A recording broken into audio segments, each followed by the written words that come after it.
الحمدللہ رب العالمین والصلاة والسلام علی سید الانبیاء والمرسلین اما بعد فاعوذ باللہ من الشیطان الرجیم بسم اللہ الرحمن الرحیم۔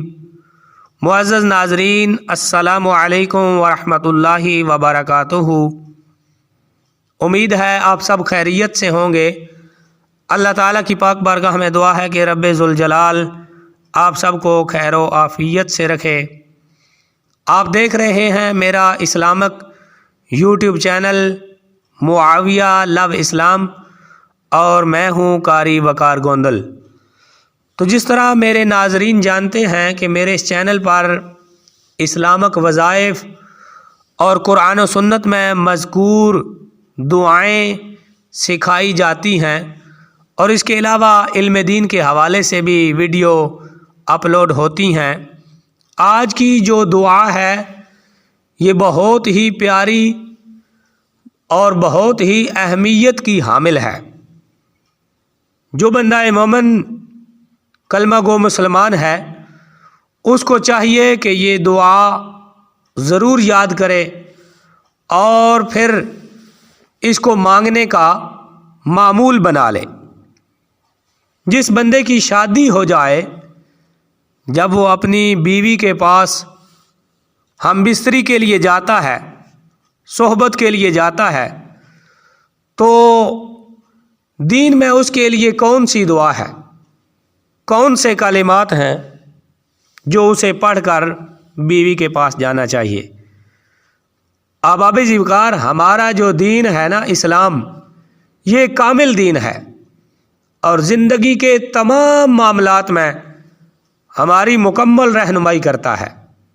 زندگی کا کوئی گوشہ، کوئی کونا ایسا نہیں ہے جس میں ہمارے لیے تعلیمات نہ ہوں، ہمارے لیے احکامات نہ ہوں۔ اور یہ پیارے نبی علیہ السلام نے بھی اپنی سیرت طیبہ سے امت مسلمہ کو بہت کچھ نصیحتیں کی ہیں کہ زندگی گزارنے کے رہنما اصول کیا ہیں۔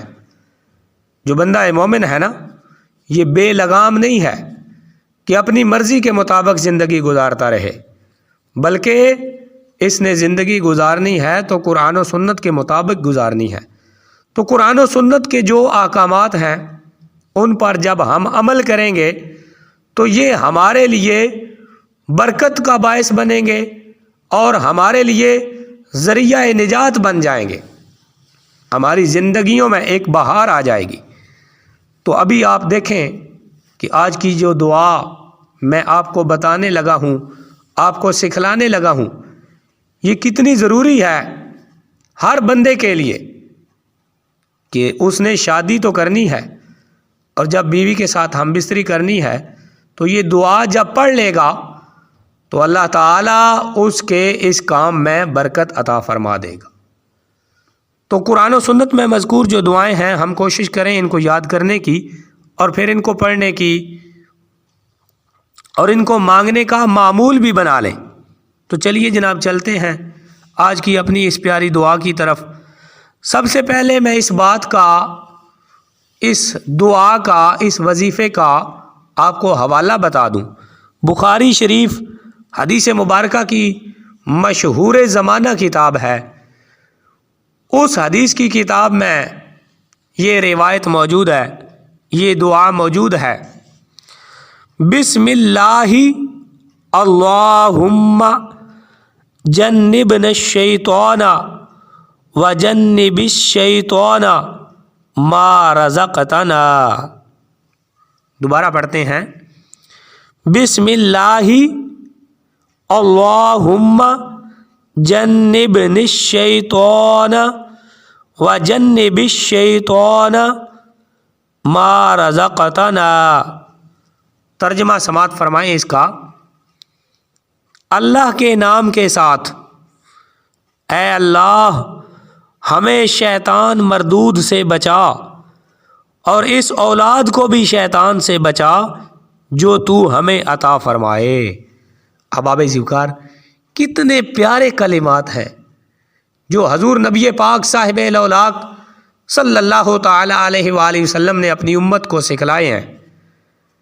تو جب بندہ مومن اپنی بیوی کے ساتھ صحبت کرے گا، صحبت کرنے سے پہلے اپنے اللہ کے حضور ان کلمات کے ساتھ جب دعا مانگے گا تو اللہ اس کی دعا کو کیوں نہیں قبول فرمائے گا، اس کی فریاد کو کیوں نہیں قبول کرے گا، اس کے سوال کو رد کیوں کرے گا؟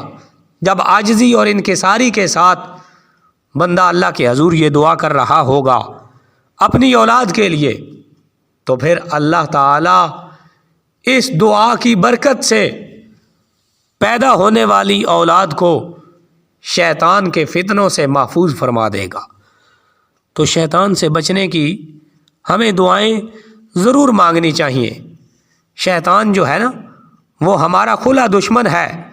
اللہ تعالیٰ نے قرآن پاک میں ارشاد فرمایا سورۃ یاسین، الم اعہد الیکم یا بنی آدم اللہ تعبدوا الشیطان انہ لکم عدو مبین، کہ اے اولاد آدم کیا میں نے تم سے یہ وعدہ نہیں لیا تھا کہ شیطان کی عبادت نہ کرنا، بے شک وہ تمہارا کھلا دشمن ہے۔